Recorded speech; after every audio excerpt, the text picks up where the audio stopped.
Сәлем достар, сіздермен бар мен Жузай Тоқа-Боқа Ор. Менің арнама қош келдіңіздер. Бүгін бізде жаңа серия болады. Тақырыбы директордың қызы. Сіздер зомби вирусты 50-ден 50 оқыңызда, бүгін жаңа серия дедіңіздер, біреуін зомби вирус дедіңіздер. Бірақ менің зомби вирусын ауысып кеткен соң, зомби вирус шықпайтын болып қалды. Директордың қызын қызықты қылып түсіремін. Мен еңбегімді баға лайк басып тіркеліп кетіңіздерші өтінемін. Ал біз сериалымызды бастаймыз. Ай көркем, тұра қойшы қызым.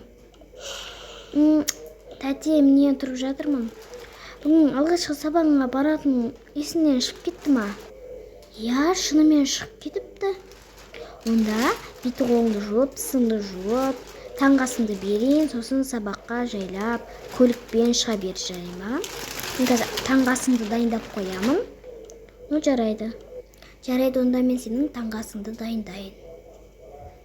Мә, бүгін сабаққа баратынымды ұмытып кетіппін ғой. Жарайды, тісімді жуып келейін.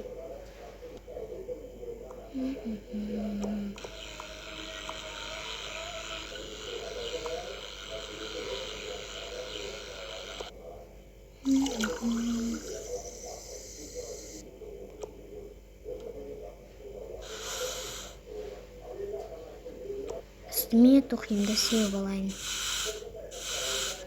Таңғы асымда дайын болып қалған шығар.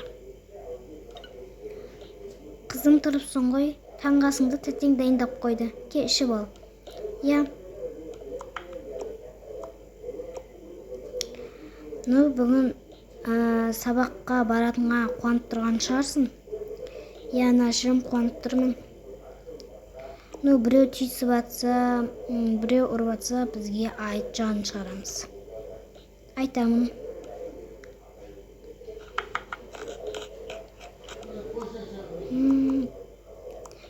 Таңғы ас дәмді болды.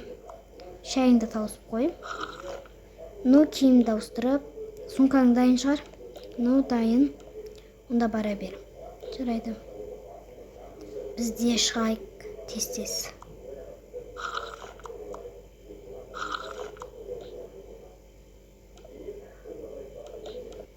Мен бүгін мектепке не кисем болады екен? Мынау жарасама. Әдемі болыпты. Осыны киіп бара салайын бүгінше. Мен бүгін бетімді боямақ қояйын. Ол жақтағы апайлар боямаға ұштасынша математика, қазақ тілі, математиканың дәптерін салу керек. Қазақ тілін дәптері, кашелек. Дайынмын, енді күзетші де машинаны дайындап қойған шығар. Енді жолым болсын, ай көркем. Я, тәте, біреу тиісіп атса маған да айтасың ғой. Айтамын.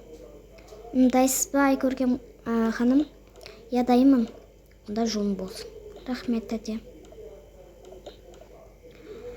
Қалайсыңдар қыздар, ұлдар? Жақсы. Сен аны түсіндіріп бере аласың ба? Нені? Айдос пен Ерболдың суреті бірге қосылып кеткен. Мына жерде бір қыздардың шкафының біреуі қосылған. Суреті жоқ бірақ. Онда жаңадан оқушы келетін шығар. Немене енді біздің суретімізді қосып қояма? Вообще-то сен менің қысымда не қып тұрсын? Кетші бар, әдеге істеп қойған жоқпын ғой мен. Болды, тауласпаңдаршы, миын ашпай. Қазір кіру болады. Жарайды. Мектеп осы сияқты. Саламатсыз ба, мектеп осы ма? Я, қызым, көріп тұрсын ғой, мектеп екен. Мен сені танымайды екем. Я, мен жаңадан келген оқушымын. Түрің әдемі екен, жарайды. Сумкаңды мына жерге барып, шкафтарға қоясың. Суретің бар ма? Қандай сурет? Шкафтың үстіне өзің суретін іліп қойуың керексің. Ертең суретін деп келетін бол. Жарайды. Жәнегі апай осы жерде айтқан сияқты. Сонда менің жаңадан класстастарым бола ма? Ну, біздің сыныпта 2 оқушы бола ма сонда? Ну, суреттер қосылып кетіпті. Ну, демек сурет жоқ, мен наушкап қой менікі.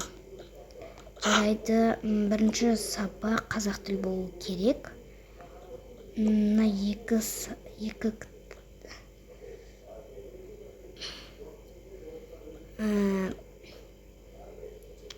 реттеп қояйын. Балалар, қалайсыңдар? Жақсы ағай, қалай демалып қайттыңдар? Ну, жақсы демалдық. Ну, мен сендерге бір жаңалықтарым бар. Ну, бұл жаңалықты біліп тұрған сияқтымын. Ну, біздің сыныпқа жаңа оқушы келеді. Я? Ну, қайдан біліп қойдың? Өйткені белгілер көп. Ну, бір стол қосылған, бір шкаф қосылған, ну, белгілі болып тұр ғой. Әсіресе қыз екені. Ну, жарайсың. Ну, я қыз. Ол бай қыз және оның әжесі осы мектепке директор болып келуі мүмкін. Директордың қызы бола ма сонда? Ну, сонда сияқты. Қазір өзі кеп қалады. Міне өзі де келді. Саламатсыздар ма? Мен жаңадан келген оқушы едім. Осы ма менің сыныбым? Я, осы. Мынаға тұрып өзіңді таныстырып кетші. Ну, жарайды. Менің атым Айкөркем болады. Мен Астана қаласына келдім. Жасым 12 жаста. Әдемі екенсің. Боянғансың ба? Жоқ, табиғатымдан осындаймын.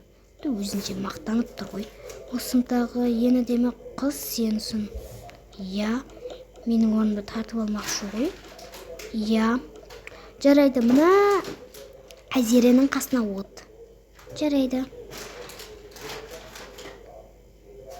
Балалар, бірінші сабақ қазақ тілі кітаптарында алыңдар. Балалар, тақтадан көріп тұрғандай, бүгін табиғат туралы өтетін боламыз.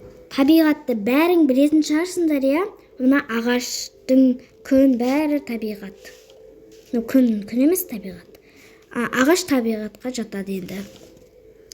Ну, қазір бірінші тапсырмадағы тақырыпты оқисыңдар, екінші тапсырманы орындайсыңдар. Жарай ма? Табиғат туралы мәлімет жазасыңдар. Ну, мен қазір бір жаққа барып келейін, оған дейін шуламай отырыңдар. Мә, сен атың Айкөркем ба? Өте әдемі ат. Сен және апай Айзере дедің ма? Айзере де өте күшті ат. Айкөркем не болды? Жоқ, ештеңе.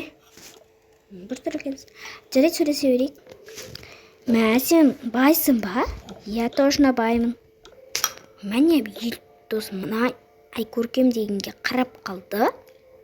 Елдос. Не болды? Не бұл қызға жамансып қарап тұрсың? Қарауға болмайман, енді жаңадан қыз келген соң жай танысып атқаным ғой. Мен өмір таныспа.